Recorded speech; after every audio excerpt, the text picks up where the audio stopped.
Let's get right into a story that, well, it feels like it reaches right across time. It connects a feeling that I think we all know with a kind of faith that feels honestly almost impossible. We're going to explore what happens when the one thing you've prayed for is suddenly about to be ripped away. So I want you to picture this. It's that specific time of night, you know? The world is completely asleep. And there's this heavy, heavy silence that only seems to exist in the dead of night. It's that time when every worry you have just feels 10 times louder, and all your fears feel like they're standing right next to you. And that's what's so chilling about this. It's not about some noise that's there. It's about a sound that's suddenly gone. The absence of a breath, a little cough, a heartbeat. It's a silence that is just completely filled with dread. I mean, have you ever felt that pure, paralyzing panic? It's just a universal human thing, isn't it? That split second when your whole world feels like it's about to just shatter into a million pieces. We've all been there, somehow. So this moment, this modern feeling of crisis, it really sets the stage for the whole story. Because it's right here, in this raw, incredibly vulnerable place, that we find this desperate prayer being whispered into the darkness. And that question, wow, that cuts right to the heart of faith, doesn't it? When the pain is just completely overwhelming and God feels a million miles away, this is the cry that comes out. It's a question that's been asked for centuries in every language, in every corner of the world. And that very same cry connects us, thousands of years ago, to the woman at the center of our story, another woman who felt this exact same gut-wrenching pain. So, let's meet her.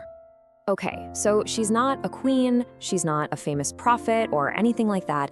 The Bible actually doesn't even give us her name. She's just called the Shunammite woman. Her power isn't in her status. It's in the incredible depth of her character and her faith. For this woman, in her culture, being childless wasn't just, a personal sadness. It was this deep, profound sorrow that the whole community saw. Her home, which should have been buzzing with life, just echoed with a really painful silence. But here's what's so amazing.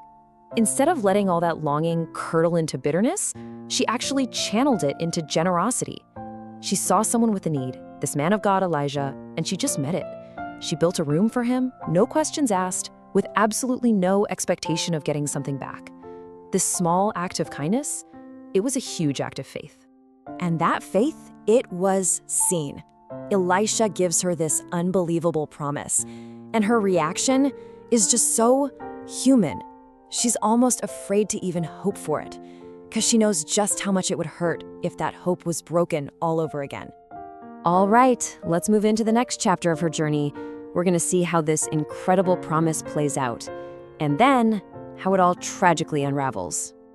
And the change was just total.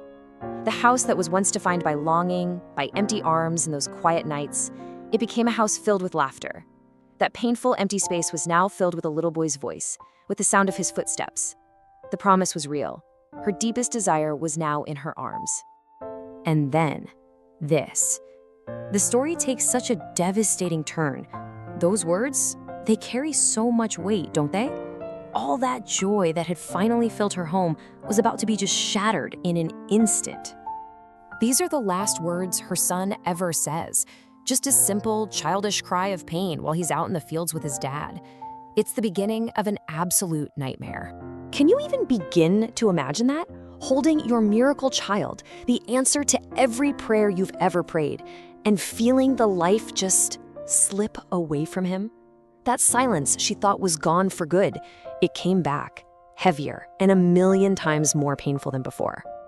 But what she does next, this is the absolute core of this entire story. This is the moment that defines everything. It's not about what she lost, but what she chose to do in her absolute darkest hour. Now listen, this was not an act of defeat. This was an act of incredible, focused purpose. She didn't collapse in grief, no. She picked up her heartbreak, carried it upstairs, and laid it in the very place where her hope first began, that little room she built for Elisha. And this one action is everything. When she closed that door, she was refusing to let despair have the final word. She was basically sealing her tragedy in a room with her faith, believing that something else, something impossible, was still on the table. And then she says this, To her husband, to Elisha's servant, when they ask her if everything's okay, she says, "It is well."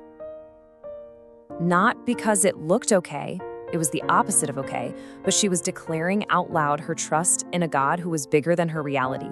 And her faith was honored. Elisha came, he went into that room of heartbreak, behind that closed door, and life came back. The miracle she had received once was given to her all over again. So, okay, let's bring this ancient story all the way back to us, to our lives right here, right now. What does the faith of this unnamed woman have to say to you and me? Because we all have them, don't we? That doctor's diagnosis, that relationship that's shattered, that prayer that just feels like it's hitting the ceiling. That room in our hearts where we've placed our deepest pain and just quietly shut the door thinking, well, that's it, it's over. And this right here is the heart of it all. Her faith wasn't about denying her pain. It was real, it was awful. It was a refusal to let her pain get the final say. So what does it mean to close the door on fear? It's an active choice. It means you refuse to let despair be the only voice you hear.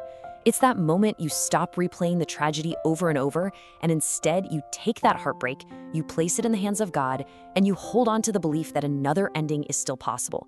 It's choosing to trust, especially when you're in the middle of the storm.